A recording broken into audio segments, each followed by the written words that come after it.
നമ്മുടെ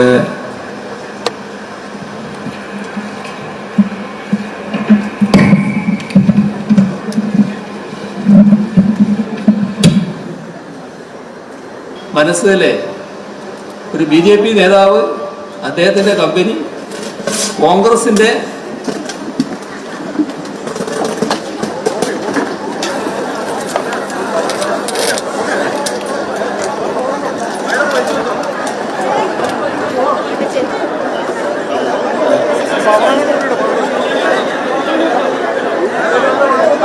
മുഖ്യമന്ത്രി പിണറായി വിജയനും മൈക്ക് സെറ്റും തമ്മിലുള്ള കെമിസ്ട്രി പലപ്പോഴും പ്രശ്നമാണ്.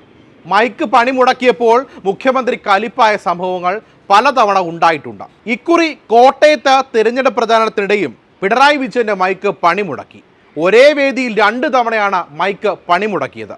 ആദ്യം മൈക്ക് ഒടിഞ്ഞു വീഴുകയും പിന്നാലെ മൈക്ക് സെറ്റിൽ നിന്നും പുക ഉയരുകയും ചെയ്തു. 2 സംഭവങ്ങളിലും മുഖ്യമന്ത്രി പ്രകോപിതനായില്ലെന്നതാണ് പ്രത്യേകത. ലോക്സഭാ തെരഞ്ഞെടുപ്പ് പ്രചാരണത്തിന്റെ ഭാഗമായി കോട്ടയത്ത് ഇടതുമുന്നണിയുടെ പ്രചാരണ യോഗത്തിൽ മുഖ്യമന്ത്രിയുടെ പ്രസംഗത്തിനിടെയാണ് മൈക്ക് സെറ്റിൽ നിന്നും പുക ഉയർന്നത്. വേദിക്ക് താഴെ സദസ്സിൽ സ്ഥാപിച്ചിരുന്ന മൈക്ക് സെറ്റിൽ നിന്നാണ് പുക ഉയർന്നത്. പുക കണ്ട് സദസ്സിലുണ്ടായിരുന്ന ജനം പരിഭ്രാന്തരായി. എന്നാൽ പ്രശ്നം വേഗത്തിൽ പരിഹരിച്ചു. സംഭവത്തിൽ മുഖ്യമന്ത്രി പ്രകോപിതനായില്ല. പ്രസംഗം തുടർന്ന മുഖ്യമന്ത്രി മസാല ബോണ്ട് കേസിലെ അന്വേഷണത്തിൽ EDയെ വിമർശിച്ചു. റിസർവ് ബാങ്ക് അനുമതിയോടെയാണ് മസാല ബോണ്ട് ഇറക്കിയതെന്ന് മുഖ്യമന്ത്രി പറഞ്ഞു. ലണ്ടനിൽ നിന്നും മസാല ബോണ്ട് എടുക്കാനായത് കേരളത്തിൻ്റെ യശസ്സാണ് കാണിക്കുന്നത്. സംസ്ഥാനത്തിൻ്റെ സാമ്പത്തിക അച്ചടക്കത്തിന് തെളിവാണിത്. ഇതിലാണ് കിഫ്ബിയെയും അന്നത്തെ ധനമന്ത്രിയെയും കൊടുക്കാൻ ശ്രമിക്കുന്നത്. ED നീക്കത്തെ നിയമപരമായി നേരിടും എന്നാണ് ഈ വിഷയത്തിൽ കോൺഗ്രസിൻ്റെ നിലപാടെന്നും അദ്ദേഹം ചോദിച്ചു. നേരത്തെ ഇതേ വേദിയിൽ മുഖ്യമന്ത്രി പ്രസംഗം തുടങ്ങിയ ശേഷം മൈക്ക് ഒടിഞ്ഞു വീണിരുന്നു.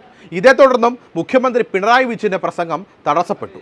കോട്ടയം ലോക്സഭാ മണ്ഡലത്തിലെ LDF സ്ഥാനാർത്ഥിയായ തോമസ് ചാഴിക്കാടൻ്റെ വിജയത്തിനായി തലയോലപ്പറമ്പിൽ സംഘടിപ്പിച്ച ഇടതുമുന്നണിയുടെ പ്രചാരണ പരിപാടിക്കിടെയായിരുന്നു ഈ സംഭവം. മുഖ്യമന്ത്രി പ്രസംഗിക്കുന്നതിനിടെ മൈക്ക് ഒടിഞ്ഞു വീണെങ്കിലും മുഖ്യമന്ത്രി പ്രകോപിതനായില്ല. പിന്നീട് മുഖ്യമന്ത്രി ഇരിപ്പിടത്തിലേക്ക് മടങ്ങി. തുടർന്ന് സ്റ്റേജിലുണ്ടായിരുന്നവരാണ് ഓപ്പറേറ്ററുടെ സഹായത്തോടെ മൈക്ക് ശരിയാക്കിയത്. 5 മിനിറ്റോളം കാത്തുനിന്ന മുഖ്യമന്ത്രി മൈക്ക് നന്നാക്കിയ ശേഷം പ്രസംഗം തുടരുകയായിരുന്നു.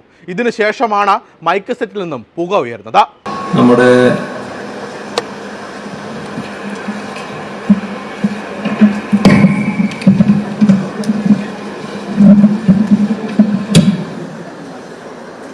മനസ്സിലെ ഒരു BJP നേതാവ്, അദ്ദേഹത്തിൻ്റെ കമ്പനി കോൺഗ്രസിൻ്റെ